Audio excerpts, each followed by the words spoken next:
for our Truth and Reconciliation dialogues. This is the last session of this year's week. And the background to this, which some of you may know, is we started Truth and Reconciliation work from the inside out as a global self-organizing citizens movement back in 2020 after the George Floyd killings, where we realized that governments will do their work of truth and reconciliation commissions and so on, but the citizens can rise as well. Because until we heal our collective traumas and come together to lead inclusive peace, we will be doomed to repeat these patterns again and again. So we've had some amazing conversations this year. The theme this year was The Land Keeps the Score, Healing Our Ideology-Impacted Histories. We've had speakers from Israel and Kashmir and Goa talking about colonization. It's been Germany and the history with what happened during the Nazi time. So we've had some very powerful truth-telling done in a very vulnerable, precious way. I would say the energy in the room has been profoundly conscious, almost spiritual. And today being I would encourage everyone to catch up with our YouTube channel where the recordings are. We'll share the link with you later on the chat as well.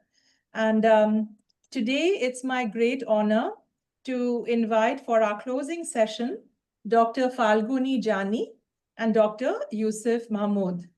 And you can look them up online, but very briefly for me to share that Dr. Youssef Mahmoud has been the former Undersecretary General of the United Nations.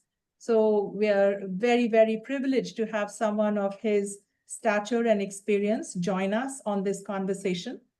And Dr. Falguni Jani, she is the chairperson of World Union, which is one of the 5 organizations started by the mother, Sri Aurobindo. And this is to manifest the third dream. Sri Aurobindo left behind 5 dreams. And the third dream was a world union forming the outer basis of a fairer, brighter, and nobler life for all mankind. So I'll keep these introductions just very brief to that, because I'm sure through the conversation that we are going to have, we are going to know much more about the incredible experience that our speakers bring to our podcast today. So maybe I'll just invite Dr. Falguni to give us a few words by way of introduction, and Dr. Youssef as well. Thank you, Nilimaji, and greetings to all who have gathered here, because all of us carry in ourselves something of the ideal that we all want to experience and live out. So talking about me, I have been a teacher, I have been a counselor, especially in integral psychotherapy. My approach is based on Sri Aurobindo's integral yoga philosophy. It is a consciousness-based approach wherein we help people to reach to their core, their true self, and use the experiences of their life to understand themselves better and better each day. And I'm very much interested in the topic of world unity since I was a student of sociology. And I had dreamed one day, of understanding it more and spreading it to people. And so a wonderful coincidence happened approximately a month ago, where I was invited to a podcast, I think a webinar organized by the World Union Committee. And I seemed to find my calling. I mean, that was within me, to spread this knowledge. And it just happened that I was part of the group, the committee that was working on it. And today I'm so fortunate to be here, to be meeting Nilimaji, who has done a lot of work. I love her work. I have listened to her podcast. And I also feel happy and honored to be in this podcast with Dr. Youssef. So let us begin this podcast. I think this is enough about me. Thank you. Thank you, Dr. Falguni. And Over to you, Dr. Youssef. I prefer to call you brother. We have a very respectful, loving relationship, even though we have not personally met, but we deeply understand each other, respect each other. So please introduce yourself. Thank you very much, my sister. It's the unseen that unites us. And so there is so much I am looking forward to learn from you and Dr. Falguni. She found her calling much earlier than I did. Even though I've worked with the UN for nearly 3 decades, it's really only after I retired that I finally came to know what my purpose is. And so I had to unlearn many of the certitudes that I have acquired working with the United Nations, particularly in the field. And one of them that I had to relinquish is that the United Nations can deliver peace. It's a fallacy. And so I had to build new narratives and learn new narratives about how to build peace. And specifically building peace from the inside out, not from the outside in. And so my journey led me to finally decide that my purpose or my calling going forward after I retired from the UN is to be a good future ancestor, which means that I have to start investing in the custodians of the future so I don't bequeath to them some of the erroneous worldviews that I have perfected over the years, so they can build from a fresh start for the future that is awaiting us. Thank you. Thank you, Dr. Youssef. And with that, we can really just remind ourselves and focus on this topic today called Reimagining the United Nations towards a true world union. So we're going to go through certain sections, an opening, a middle, and an end. So we take our audience through a certain logic of flow. So let's begin with setting the context. So my question to both of you is, what does truth and reconciliation mean to you personally? And how does it relate to your work with the United Nations and World Union, respectively? So since we said United Nations first, maybe Dr. Youssef could go first.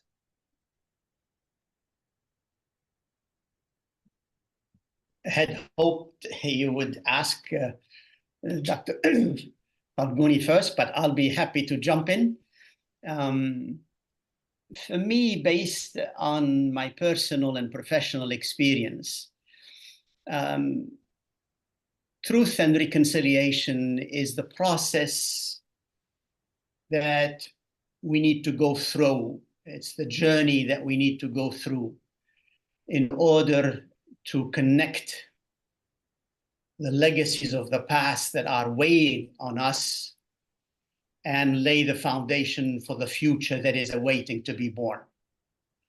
And in this transition, truth and reconciliation is one of those processes. It is a way of integrating the present with the past and the future as a holistic timeline. Because the past, particularly if it is hurtful, never stays in the past. It will continue to haunt our action. And so telling the truth about the injustices endured by others, whether you are an observer or read about it, and contribute to the process of rebuilding what has been broken through those injustices, is the call of our time. is what we all need to engage in at different level in different fields. And so when you look at the word reconciliation, and as you know, Nilima, I am a linguist by training, it really means sort of making friendly again. It's telling the truth in order to repair what has been broken. Now, whether truth and reconciliation are sufficient to help us build the bridge from what is to what could be is open to another discussion later between us. Thank you. Thank you. Very insightful. Dr. Falguni? Yes, this is very important because we have not understood why things went wrong. So first we have to begin from there. What was the problem, or what is the problem even now? So the first point that comes to my mind while I was reading Sri Aurobindo's Ideal of Humanity, Human Unity, he said that our ideas of civilization and barbarism are responsible for what has happened in the past. We have not understood the simply organized society of the Fiji Islander, the Native American, or of Africa, Europe, Asia. Those tribes, those groups were living a very simple life. They had a very, very simply organized society with a social law, some ethical ideas, a religion, but in our arrogance, we agreed to call them barbarians because we thought we are superior. We could not understand their simplicity, their relationship with nature, their relationship with each other, their concept of harmony, their concept of love, their concept of cooperation, because we found them dressed in a different way, speaking in a different way, their housing or their culture. We just look down. And Sri Aurobindo says, from a consciousness perspective, things become very, very clear. So he says that they were entirely preoccupied with their life and body. Life means, if we say the life force, the pranic element, catering to their needs, physical needs, simple economic needs, and their own wishes, their own way of living. So what happened was that those who came to conquer them, they thought that they are superior. Now here lies the problem. That superiority, that arrogance, made them a little bit powerful, and they subjugated them. So Sri Aurobindo says that even in barbarism, there was the rude beginnings of civilization. And it is obvious too that in a civilized society, so-called ours, we called ourselves civilized. So-called civilized society, a great mass of barbarism may still exist. So how much of our present-day civilization will be looked back upon with wonder and disgust by a more developed humanity in future? And I think we are just the civilized people that we call ourselves. We are just a little bit evolved society with a sufficient social and economic organization, which the main activity is the mental organization, the mental activity. So while we are in that mental state, we have our logics, we have our structures, we have, our divisions.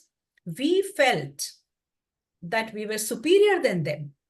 And there comes now towards a solution. What do we do now? We collectively own up the responsibility of destroying the culture, the life of the indigenous people, and thinking that they are lesser than us. So The process starts from here, owning up and starting the healing processes, starting to learn, to have a dialogue, and to feel themselves equal and extend a kind of love and cooperation that alone will take the humanity forward. Thank you, Dr. Falguni. That was a lovely set of opening remarks. And my request is, as we move into the further questions, we have some wonderful ones to go through. So I request about 2 minutes per answer, because we can then go through the whole wonderful set. We have a lot of ground to cover, and I love the way you have opened us up. The next question goes to Dr. Youssef. Given what Dr. Falguni just shared, in your experience at the UN, what are some key moments when reconciliation or deeper unity was possible but missed, and why?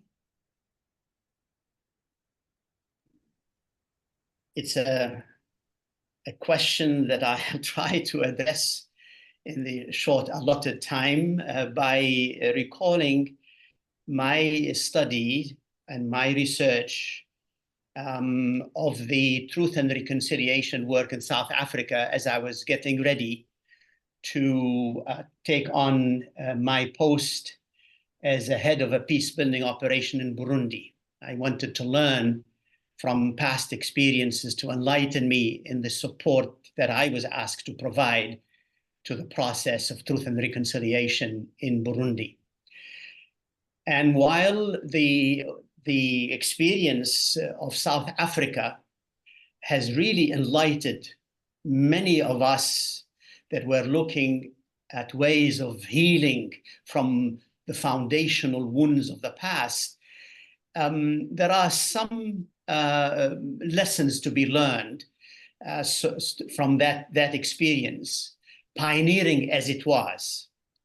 One of them is that we need while truth-telling can contribute to healing, which, by the way, again, as a linguist, means to make whole again. That's the origin of the word healing.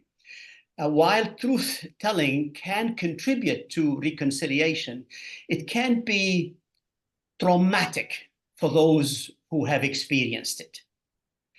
And not everyone can come to the Truth and Reconciliation Commission and hear or tell his or her story.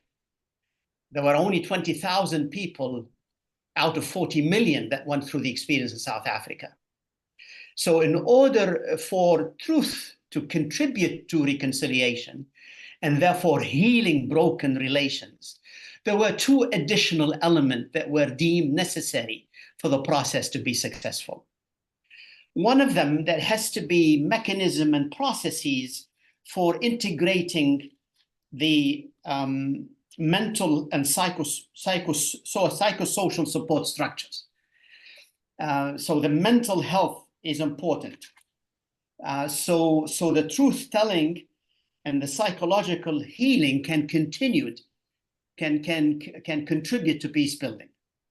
And so it is important that the psychological aspect be addressed when truth is being told.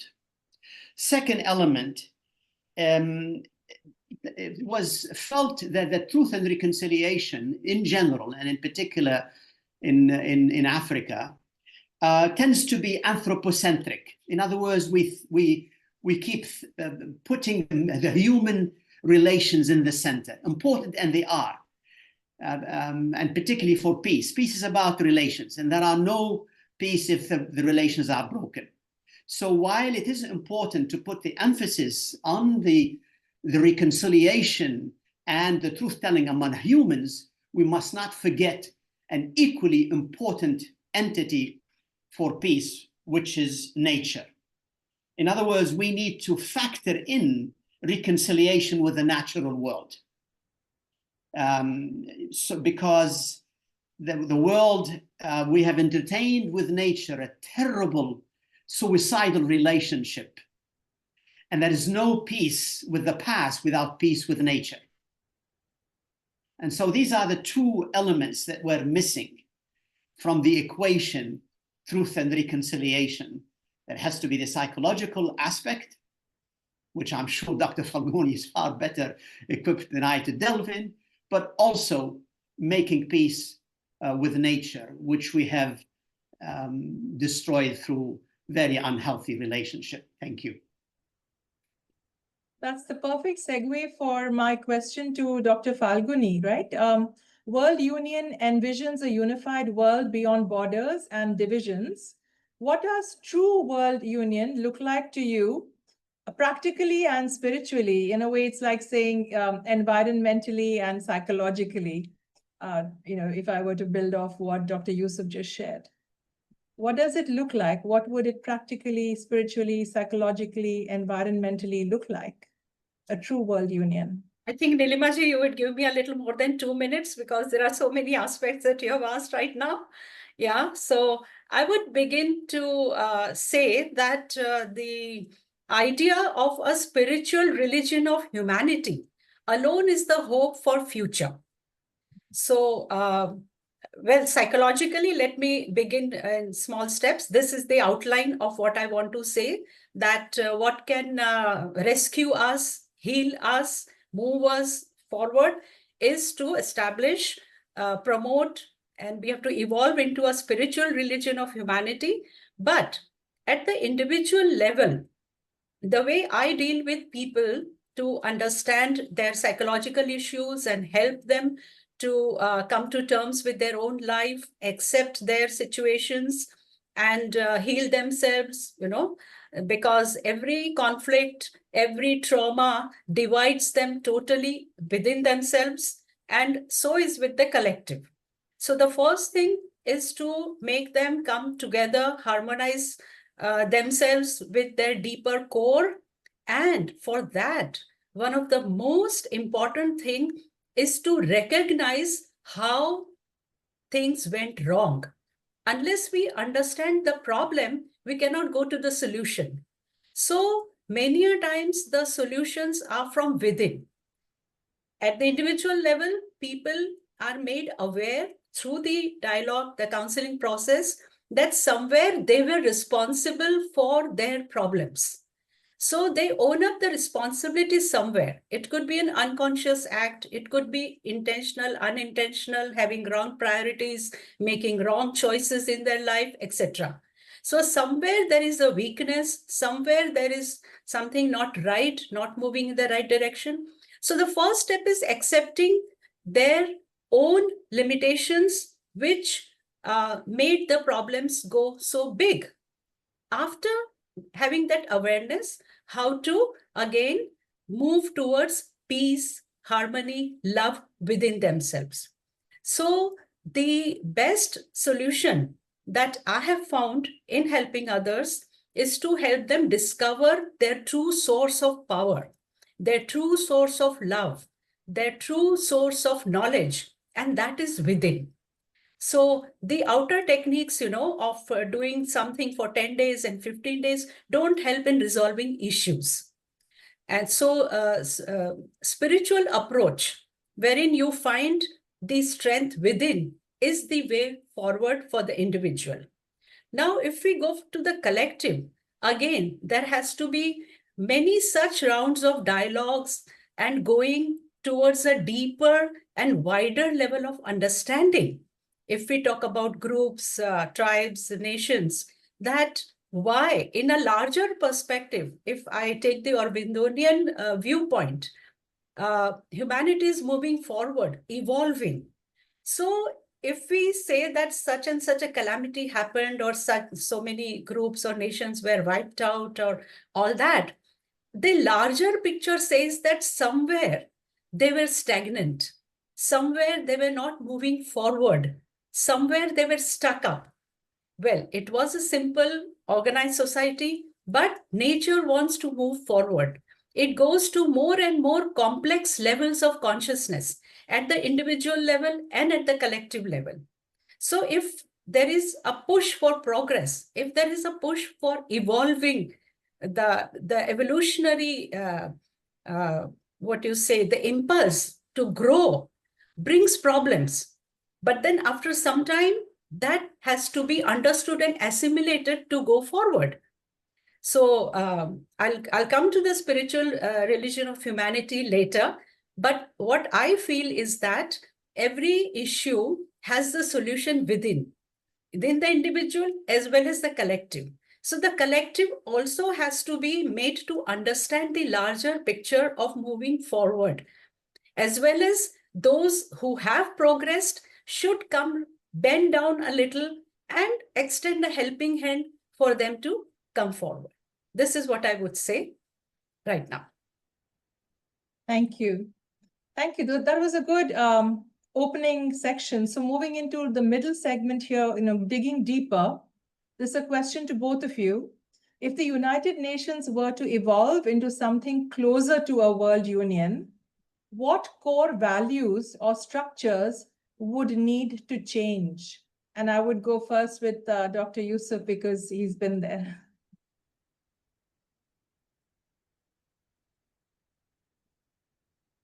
Thank you. I would maybe give 2 or 3 structural and value changes in pursuit of this desired outcome, something the United Nations looking closer to world union. I think the first value or we need to change is we need to move from state sovereignty to global citizenship.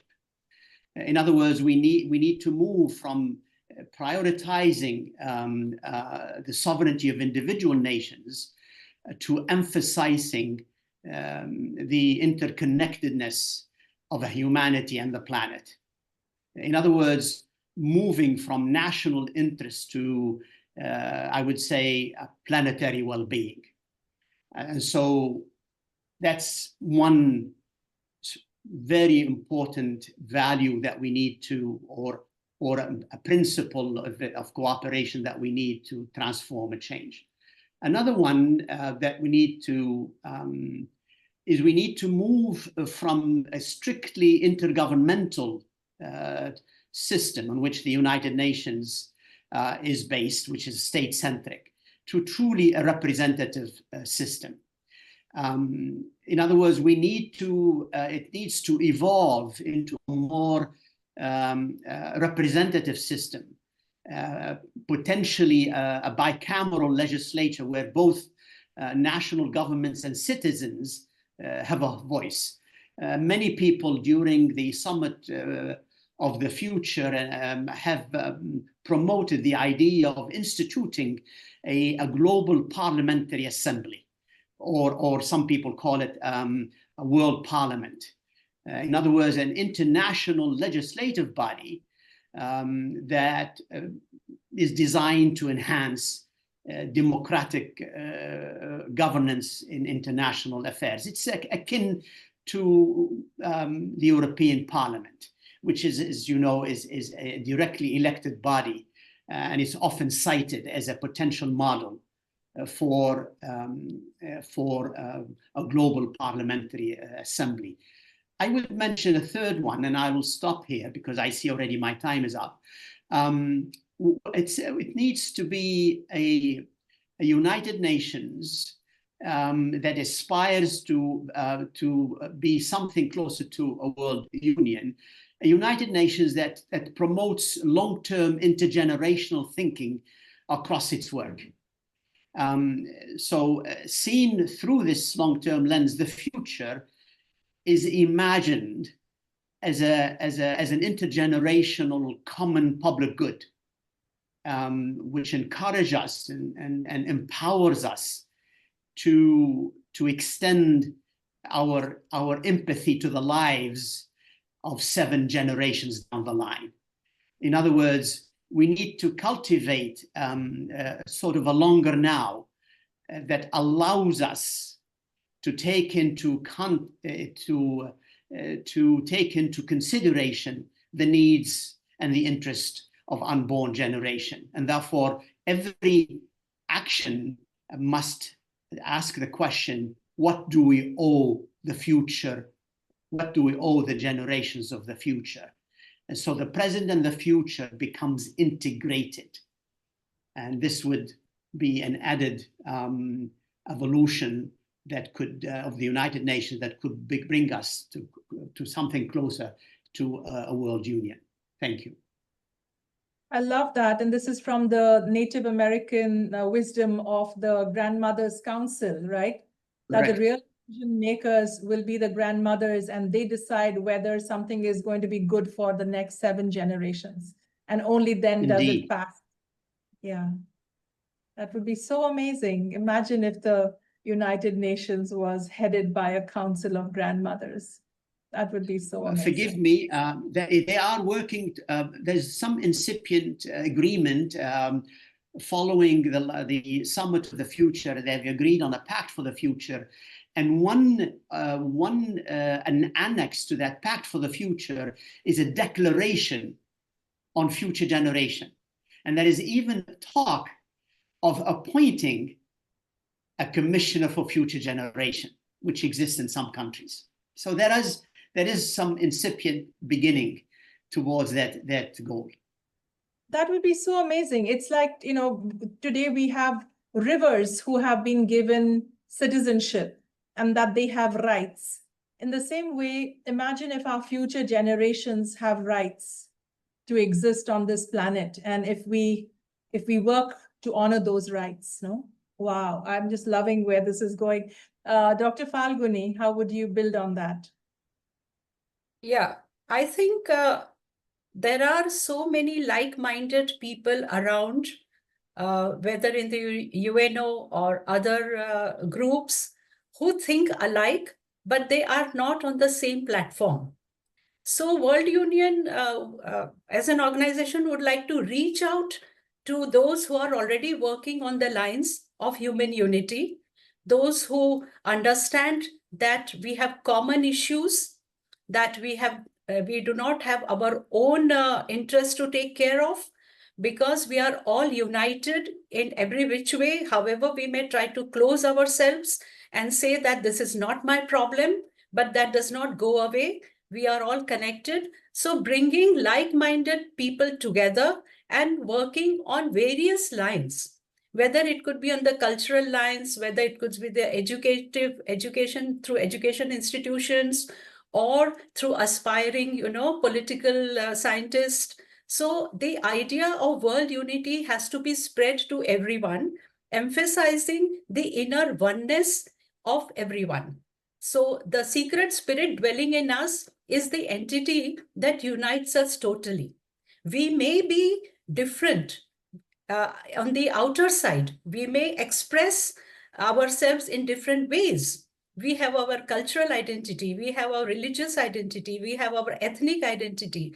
And each identity brings brings a richer contribution in the whole world. And Sri Aurobindo says that each nation, each group has something unique in themselves to contribute. While India has to contribute its spiritual richness. The British has a wonderful administrative system. The United States has a very good commercial idea. And Germany is good in its perfection. So all nations, all countries have to contribute. But the thing is that the real priorities have been lost.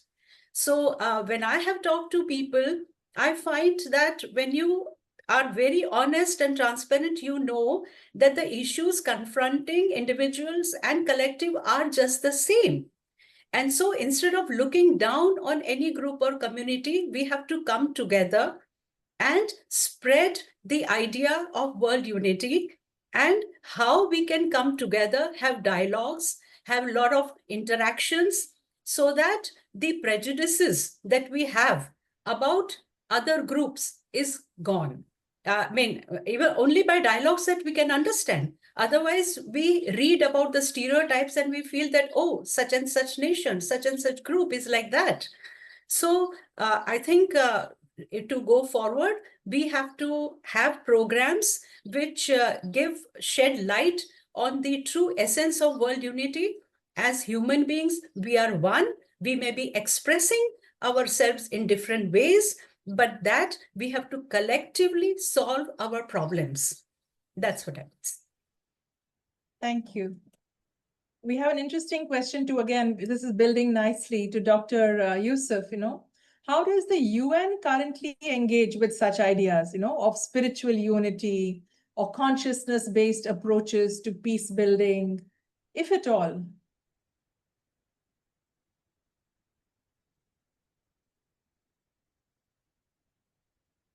Sorry.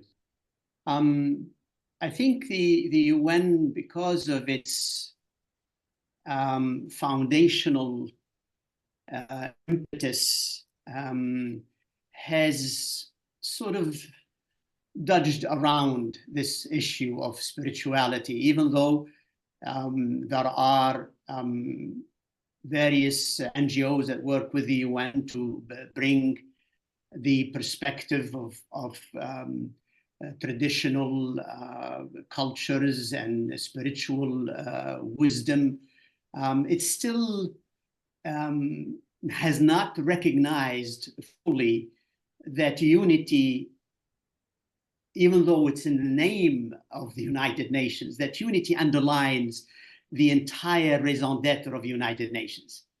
That unity is not merely a utopian aspiration, that it is actually the existential reality of our interdependent, interlinked world. And so there have been some attempts. So for example, in 2020, the United Nations created the International Day of Conscience to sort of contribute to efforts towards healing our collective view. There are also some attempts of certain NGOs that are promoting unitive consciousness, working with the Economic and Social Council, and promoting reconciliation and healing as a way of preventing a relapse into conflict. And this unitive, I just give the example of this opening of the UN to spiritual unity. This unitive cluster, as it call it, it's a major NGO group called the Unitive Cluster, is increasingly serving as a platform for collaborative, transformative convening, promoting a more unified approach to the work of the United Nations. So its interventions are cross-cutting. So we're not moving into silos, development, peace, security, and there is an agency for each one of them.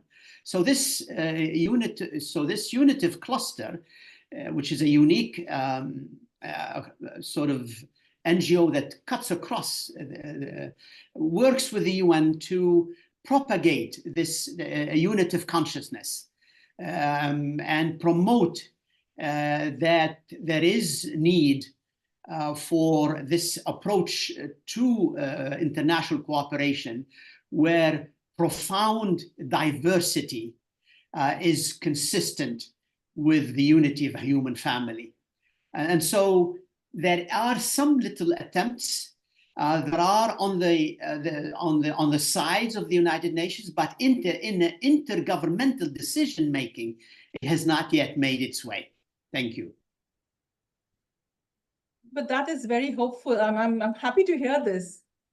So, Dr. Falguni, what role do inner transformation and collective consciousness play in reshaping global institutions like the UN? And it seems like such a bridge too far sometimes, right? So how would you start? Where would you start? I think one has to understand that where the real unity lies. You see, the real unity is within ourselves, the secret entity that we are, our soul. That is the beginning of finding the true unity. And once when we have founded that unity, we have understood that we are all one within, the ideal unification of mankind would be possible. Because then that unity, that awareness of the unity within will allow people, for having free groupings according to their own natural divisions of locality, race, culture, economic convenience, and that unity will not be forced. People will not be subjected into a mechanical union, but they can find their unity amongst themselves through that inner oneness. And that inner oneness will support the other identities, the variations of expressions and form. Just as the palm, of my hand holds these 5 fingers. So the basic unity that we can find within can support the number of variations, the number of expressions that we can bring about. So we have to understand that what is the greatest obstacle in letting us form this unity. So there we understand that it is individual egoism, national egoism, egoism of the group, and the inherent arrogance of superiority, all that comes in between. And as we've now seen in the present arrangement of the world, the way things are working out, by the decisions that the countries are making, it's by economic forces, by political diplomacies, treaties and purchases, and military violence is happening. And that too without any regard for moral principle or any general rule of the good of mankind. How can anything that is bad for me would be good for others? If this is not good for me, how can it be good for others? So can I not see on that basis? And the idea of occupation, the idea of controlling, the idea of dominating, the idea of getting, myself or my country richer than others. You see, nature is going to give us back in greater forces if we don't understand the underlying principle of Mother Nature, how and where she is taking us. So as we know that the United Nations, previously it was a League of Nations, was formed after World War II because those circumstances forced us to form such an alliance. So I wish that the forces of nature, violent, would not make us, do our work that is needed in such a way. But then we awaken, we become more sensitive, we become more enlightened, and we feel that oneness. And I think through internet and all, we are already beginning to see a kind of connectivity. How could we have connected so many of us over here now? Though it is a very different kind of unity, but still it is a beginning. Something somewhere is pushing us to form the unity. So my focus would be to, emphasize more and more on the ideals of humanity, human unity laid down by Sri Aurobindo as to how to bring about this unity and how to educate more and more people, get more and more people on board, and to form different groups, different committees, different pressure groups, influence by one's own example and teaching, and allow people to understand, especially the policymakers, if we are able to do that, in some way, that only a natural and free grouping of people would help humanity to go forward. No forced alliance can work anymore. They'll be revolted sometime. The weaker nations may, for some reason subjugate themselves, but the revolt will not die. It will come. So whoever is under the impression that we are stronger, they have to take note that a time will come when the crash of circumstances will make them fall down again. So again and again, we will be confronting failures and losses of lives and property and all that, unless we awaken that all of us have to go forward together. We cannot leave people behind in our march towards the economic progress. And we already know the economic progress does not satisfy human lives. In fact, it really, the commercialism or the greed or the possession and all that, that actually devalues human life. It actually brings us down. So again, the wisdom of simplicity, the wisdom of harmony, the wisdom of taking people together, like we have in the very famous Shanti mantra, Sarve bhavantu sukhinaha, Sarve santu niramayaha, Sarve bhadrani pashyantu. This is our message. This is the message of India, that unless all are well, all are happy, all are into bliss, none of us are happy. None of us are in bliss. Yeah, I love that, Dr. Falguni, that none of us are okay until all of us are okay. And COVID was really such a wake-up call for us to understand that. And it's unfortunate that we did not fully learn the lesson from COVID. But the question I have is, do we have any good examples? I'm going to ask this of Dr. Youssef. Can you speak about a time when genuine dialogue across differences led to a breakthrough in understanding or cooperation? I'll be happy to briefly address this important question, as I have been a witness and a student of several contemporary initiatives as recent as 2019. And the first one I wish to talk about is the interfaith dialogue between Pope Francis, may he rest in peace, and the Grand Imam of Al-Azhar in Egypt. This is a historic meeting between a very prominent institution, a Catholic institution, and a prominent Sunni Muslim institution, jointly signing a document which is called the Document on Human Fraternity for World Peace and Living Together, signed in Abu Dhabi in 2019. It's a declaration also known as Abu Dhabi Declaration, and it really has been hailed as a milestone in Catholic-Muslim relations. So this is truly a remarkable achievement through interfaith dialogue. Another agreement that I was privileged to witness as it was in the making, which is the dialogue among multiple nations within the General Assembly that culminated in the adoption of a resolution that declared that May 16th is the International Day of Living Together in Peace. It's celebrated yearly. And it's a resolution that is designed to promote peace, tolerance, in understanding and solidarity.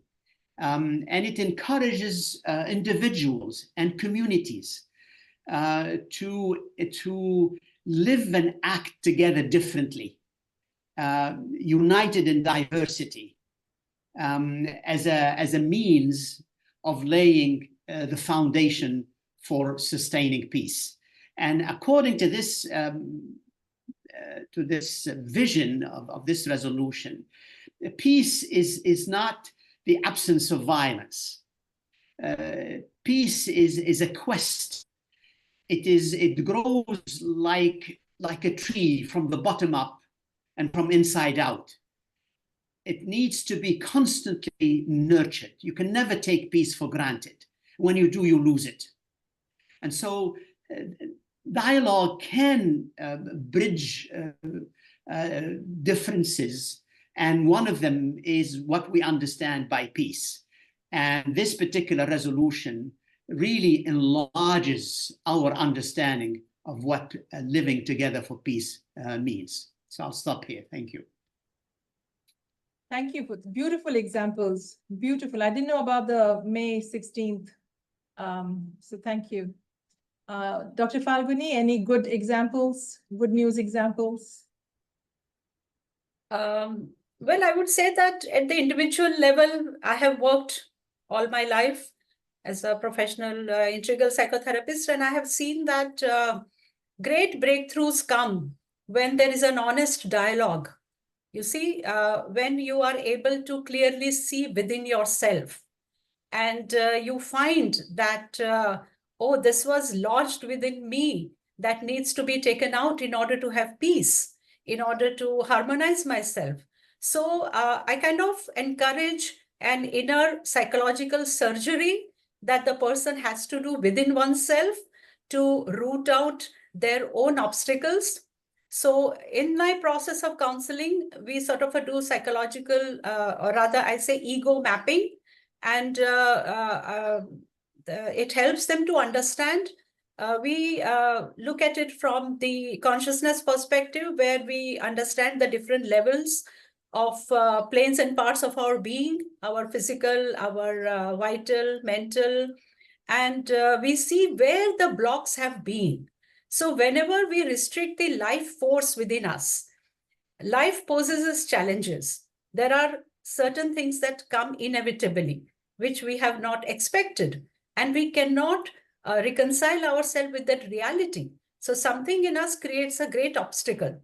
So whether it is at the mental level that we don't want to understand, or at the vital level, or at the physical level. So when these blocks are explained to the client, then they understand what has to be taken out.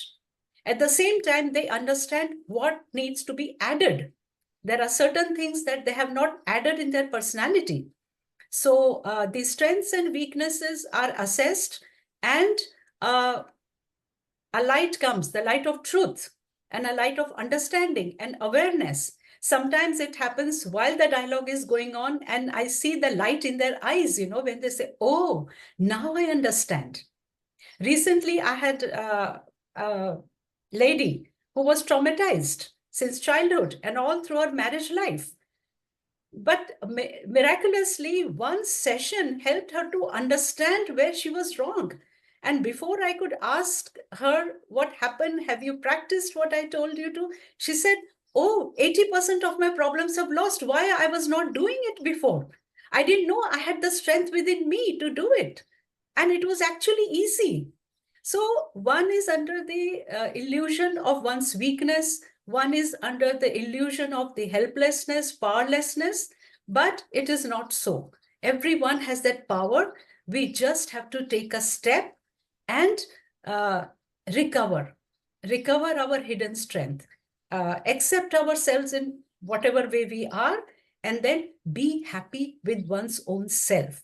That is the greatest breakthrough that people have got. Rather than looking elsewhere, they looked within, and they found their strength, and they added what needed to be added to enrich their personality, and they took out what was needed to be taken out. So I think when the time comes, when the fruit ripens, that you can pluck it. So there are situations, difficulties in life, which help you to come to a point where you're ready to take the next step. Thank you for sharing some personal one-on-one examples. Moving back to the whole idea of doing this at a structural level of the entire United Nations. So a question to both of you. If you could redesign the United Nations from scratch with the goal of world unity, what would be your top 3 priorities? And I'm going to request you to just bullet point them out, because we still have a few more questions to go through, and we're almost at the end of our hour here. Dr. Youssef? I would say the 3 priority is address the scourge of separation that force us to violently other nature. That's the first. I would say changing the narrative about how we deal with nature as if it is outside us. The second one is change the narrative about our understanding of peace. The dominant hegemonic narrative of peace is that it's the absence of war. It's simply because the United Nations was birthed at the end of two wars, at the end of the Second World War. Peace was conceived as the absence of. And unfortunately, as the dominant hegemonic systems are under stress, we're going back to that dominant hegemonic understanding. We're back through dark times where we are talking about peace through strength. We are rearming again in order to create an environment for peace and security. It's almost like back to the Roman, where if you want peace, prepare for war type of paradigm. We need to pluriversalize our understanding of peace, drawing on the indigenous knowledge and worldviews. And I'll take one example from the African continent, Ubuntu. I am because you are. There is no existence of me separate from you. And so building and sustaining relationship is one way of pluriversalizing our understanding of peace. The third priority, I would say, is reparative justice. Should be a priority in a redesigned United Nations if we want to focus on world unity. In other words, we need to address the historical injustices, particularly those stemming from colonialism and slavery. It's critical for fostering genuine global reconciliation, and more importantly, for preventing future conflicts. There are some indications towards reparative justice in the Declaration on Future Generation that I've mentioned, but certainly in the African Union, which made to 2025, this year, a priority, that reparative justice a priority. This has involved, initiatives like debt relief and the return of looted cultural heritage. And so I would say these are the three top priorities that I can think of if we were to redesign the United Nations from a scratch, but with a goal of world unity. Thank you. That's beautiful. And Dr. Falguni, just 3 bullet points. Yes. So I would start with the United Nations commemorating World Union Day. Mother had said that 20th August is the date for World Union. So that would be my first priority, to make this day for World Union and urge the United Nations to commemorate that day. Second would be to prepare a pedagogy for students, for schools, for colleges, for corporate and political scientists to understand Sri Aurobindo's ideal of human unity, to teach what true unity is and how it can be brought about. And third would be to sow the seeds for the future religion of humanity, the spiritual religion of humanity. And that would really create the basis for a larger world unity based on harmony, based on free groupings, based on a natural expression of who you are. At the individual level, to express and flower your Swadharma. Nations also have their Swadharma, and how they can bring about the best that is in them. So one of the things that we are starting is the Department of Consciousness Studies, and that I would like to take up at the higher levels and have more and more such groups for studies. Thank you. So, Dr. Youssef, that's kind of the right moment for you to consider, is the UN really ready or capable of supporting a spiritual or consciousness-led global movement, or is a parallel institution needed? You're muted, Dr. Youssef.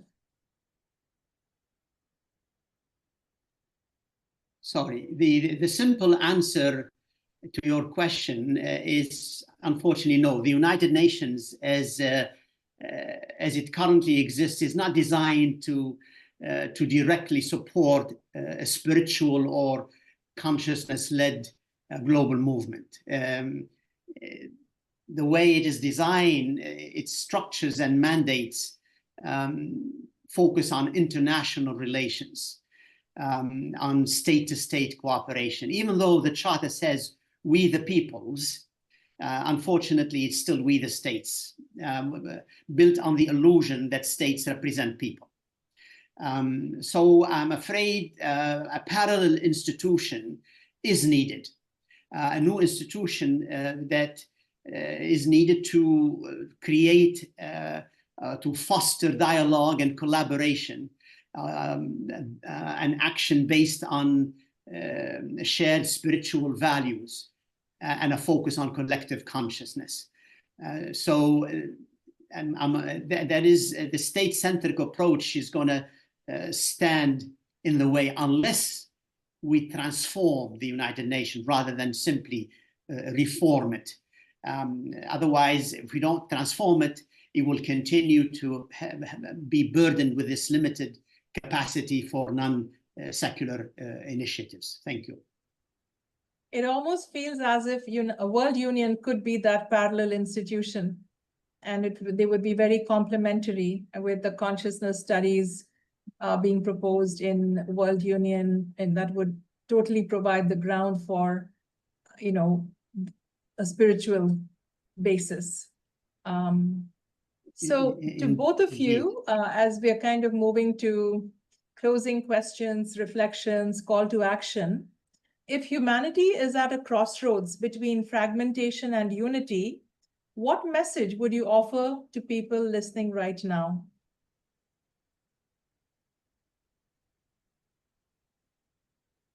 Who wants to take that first? Yeah, I can start. As I said earlier, I would like to tell people that the beginning of world unity lies with your own self first. Try to unite yourself around the truth of your own center. And more individuals who are anchored within, who follow their inner light and are true to their core, as the group grows, and what we need is more and more individuals, more and more groups believing in this oneness, and they will have a great ripple effect in the whole country, or this is the way it spreads. So beginning with oneself, let us align ourselves to what we want. So most of the time we are distracted. So we want peace, we want love, we want harmony. Let us be aligned at every moment to that true purpose. And I think as you go within and you find that anchor with yourself, in a very, very natural process, you find individuals who are like yourself. You attract. There is a magnet. There is a hidden attraction of such people who are on the same platform. They vibrate on the same level. They come together. And we have to build up that group, that force. And when there is a critical mass at some point of time, it will burst and have that effect all over. So we have to be the hidden influencers, not the influencers of the Instagram and others, but the hidden influencers. And Mother says that we can do that by our own example, by a happy, positive contagion and example that we can give. So the beginning is at the individual level, and it will definitely have its effect because there is a hidden power that is supporting this movement. We are not alone in this endeavor. It is not only our dream, but it is the purpose of nature, intention of the divine power to take humanity together. That's beautiful. And it's kind of combining with the last question. So I'd ask Dr. Youssef to put those together. In your closing message, what gives you hope that a true world union is not just a dream, but a destiny waiting to be fulfilled?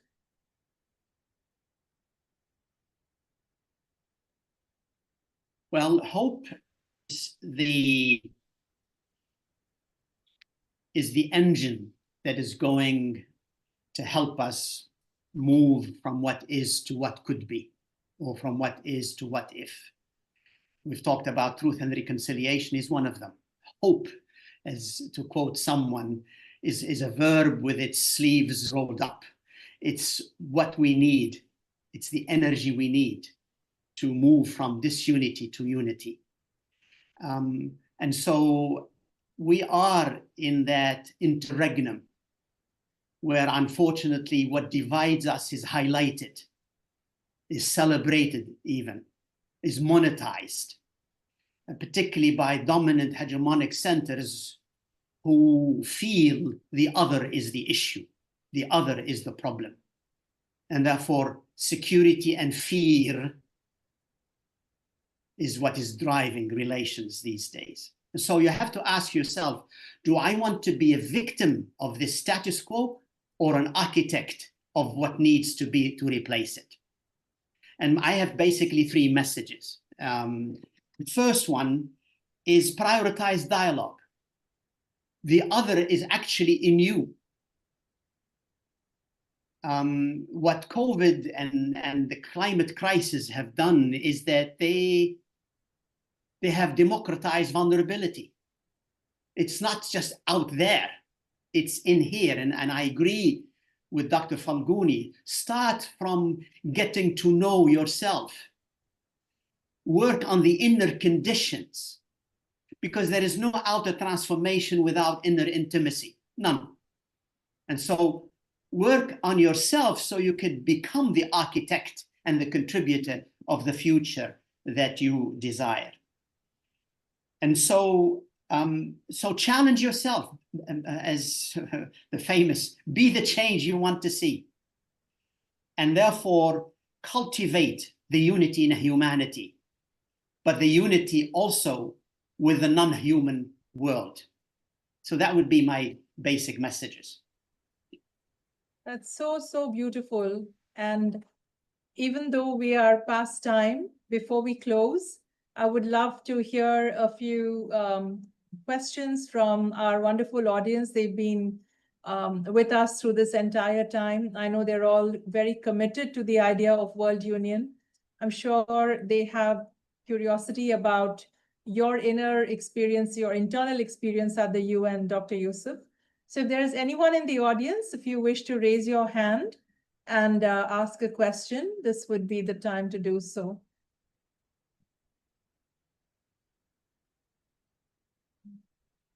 Yes, Oro Ashish. Thank you, Nilimaji. This was a great podcast. I am really enjoying this.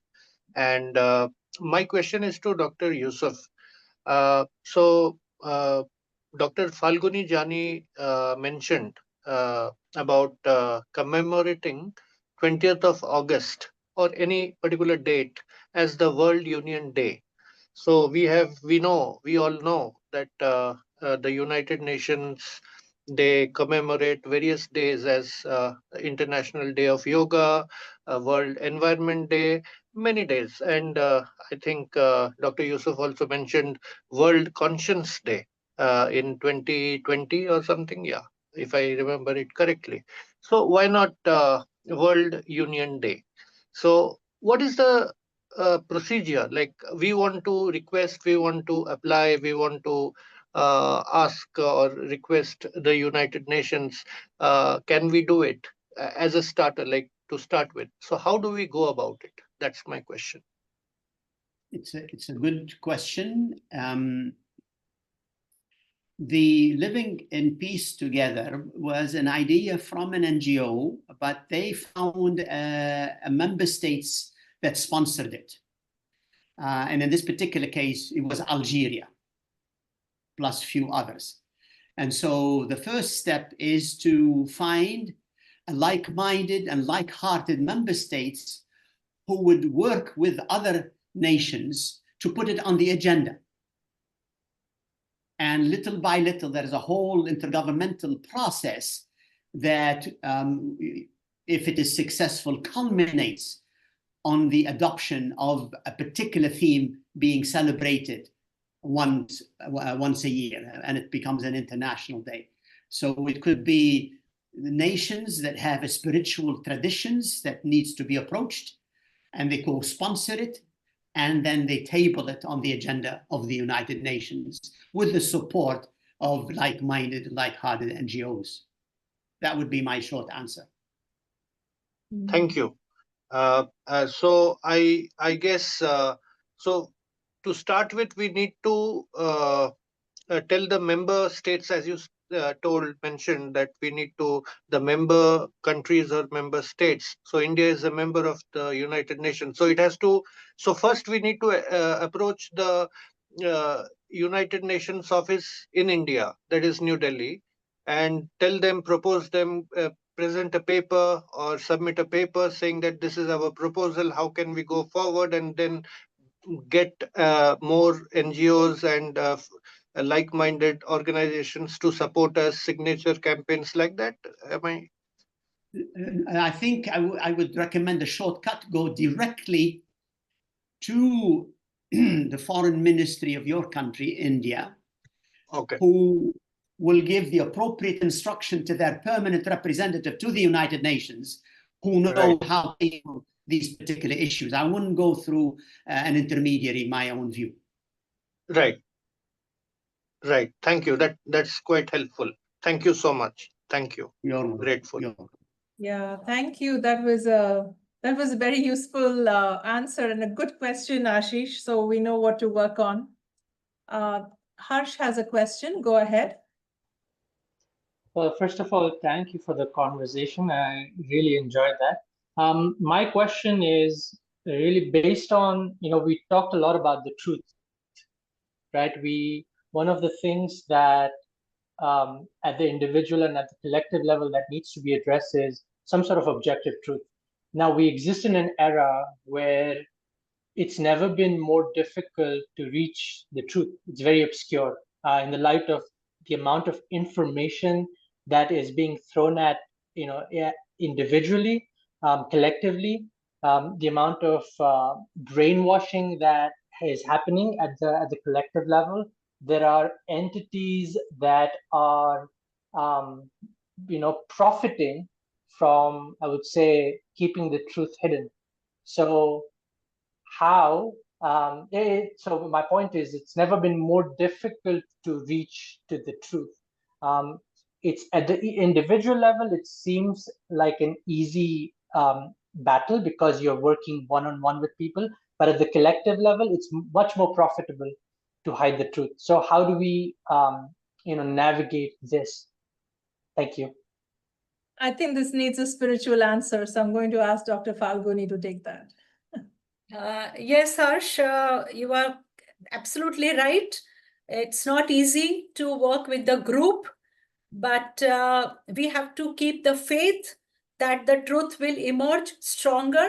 We have to just keep at it, not see the present circumstances, the difficulties, but we see the light at the end of the tunnel, as we say, and we continue to believe that truth will emerge. We continue to have at the practical level dialogues, as I said, of like-minded people.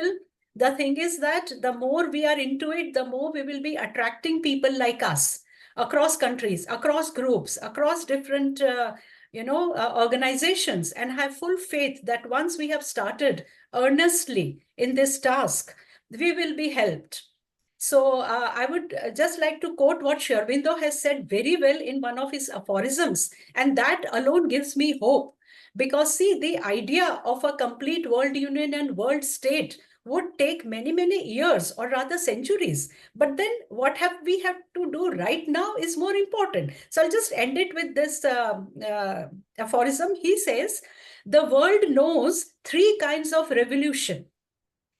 The material has very strong results. The moral and intellectual are infinitely larger in scope.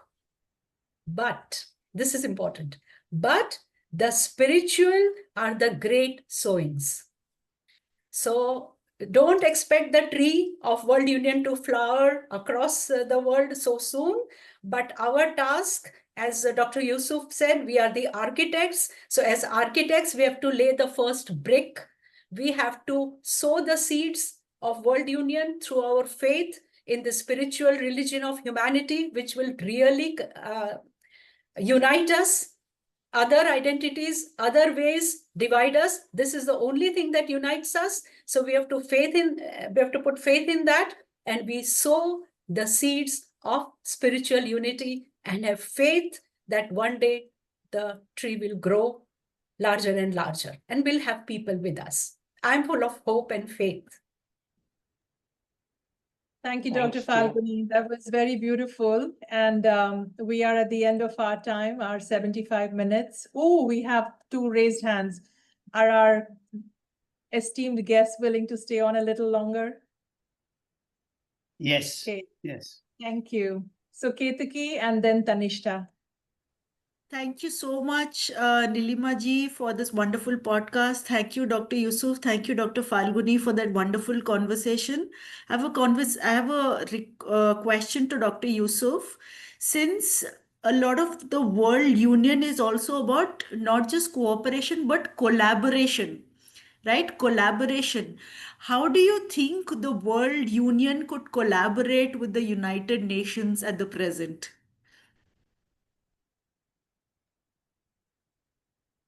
I think one way is to depict the future that will work for all of us from a world union perspective. Start with the future and imagine what it would look like and why it is better for the collective. So that is my first. Second is to look in the present and see if there are any seeds of regeneration, any seeds of transformation that are in the present that you can harness to bring that imagined future of world union together.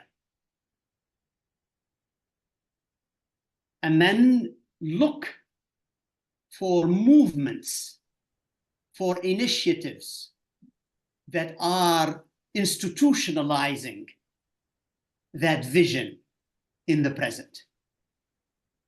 So it's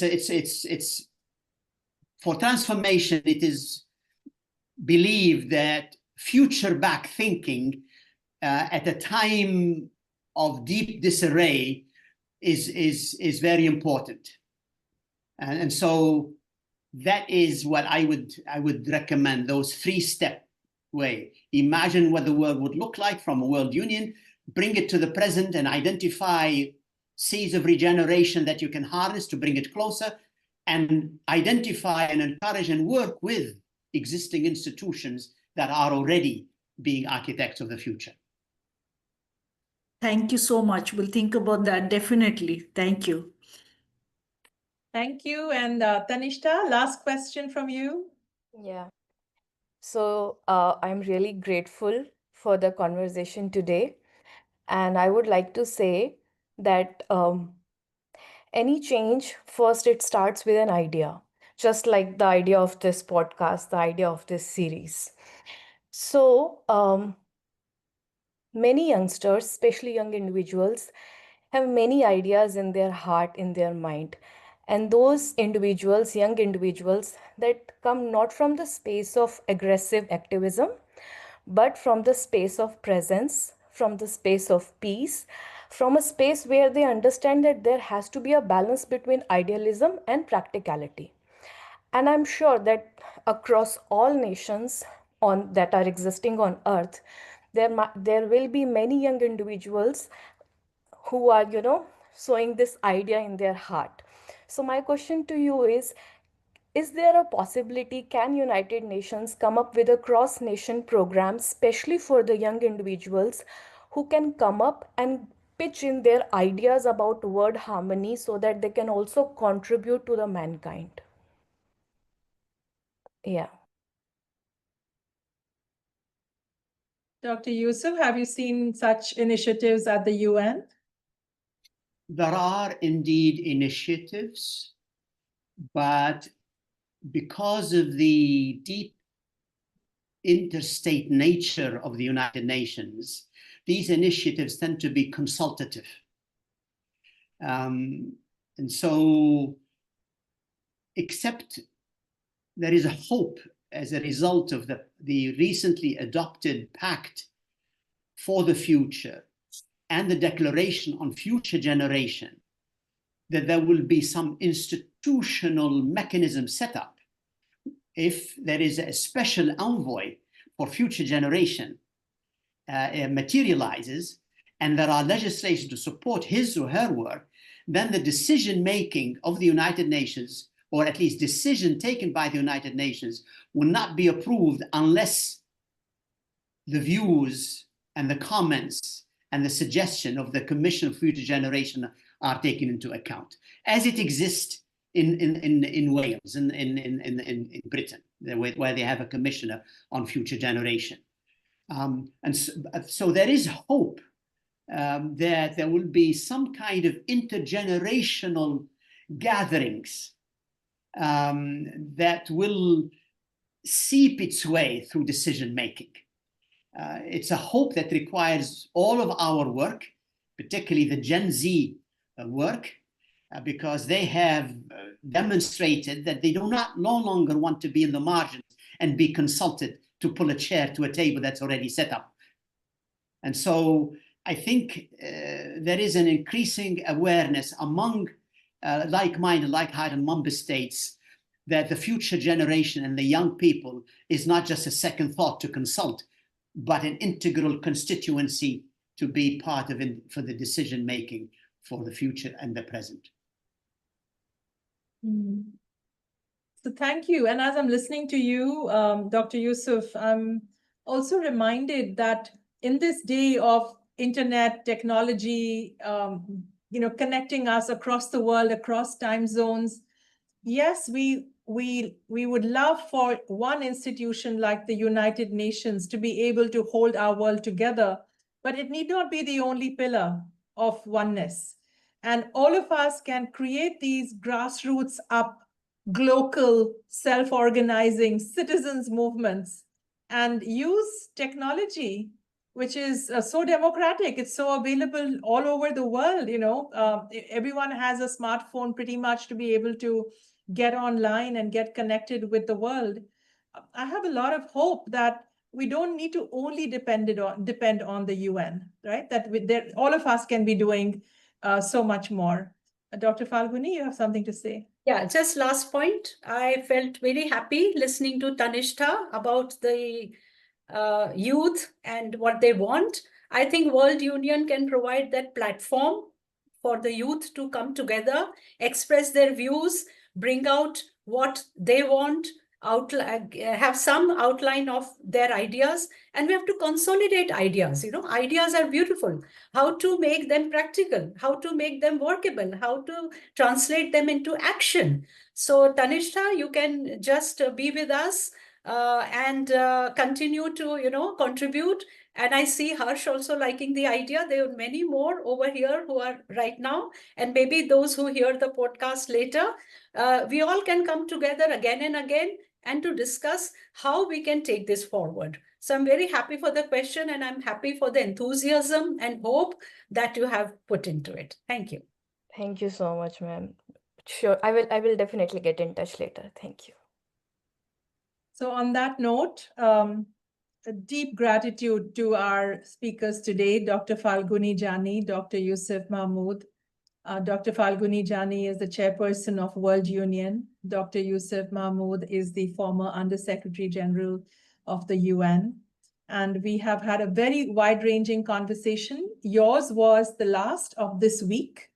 And this year's theme with The Land Keeps the Score.